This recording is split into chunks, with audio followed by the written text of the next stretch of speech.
বিয়ানীবাজার আধুনিক বিষমুক্ত ও জলবায়ু সহনশীল কৃষি উন্নয়ন partner field school and Congress 2025 অনুষ্ঠিত হয়েছে। বুধবার সকালে উপজেলা অডিটোরিয়াম হল রুমে দিনব্যাপী এই কংগ্রেসের আয়োজন করে কৃষি সম্প্রসারণ অধিদপ্তর। বিয়ানীবাজার মানব সেবা সংস্থার আয়োজনে বিয়ানীবাজার পৌরসভায় ফ্রি মেডিকেল ক্যাম্পেইন ও চক্ষু শিবির অনুষ্ঠিত হয়েছে।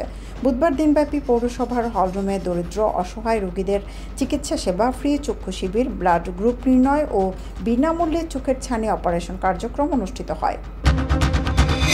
সিলেট সহ সারা দেশে আগামী বৃহস্পতিবার থেকে শুরু এইচএসসি ও সমমানের পরীক্ষা। সিলেট শিক্ষা বোর্ড সূত্রে জানা গেছে, এবছর বোর্ডের অধীনে ৬৯,৬৮৩ জন পরীক্ষার্থী অংশ নিচ্ছেন। অথচ ২০২৩ সালে এসএসসি পরীক্ষায় পাশ করেছিলেন ৮০,১৩১ জন শিক্ষার্থী।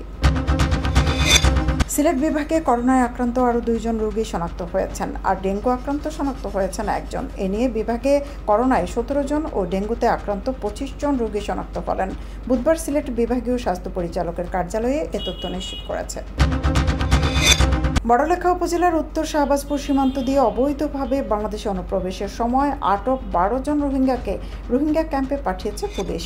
মঙ্গলবার তাদের পুলিশ স্কোয়াডের মাধ্যমে কক্সবাজারের উখিয়া উপজেলার বিভিন্ন রোহিঙ্গা ক্যাম্পে পাঠানো হয়। একই সঙ্গে আটক হওয়া ৪ জন বাংলাদেশি নাগরিককে পরিবারের জিম্মায় ছেড়ে দেওয়া হয়েছে।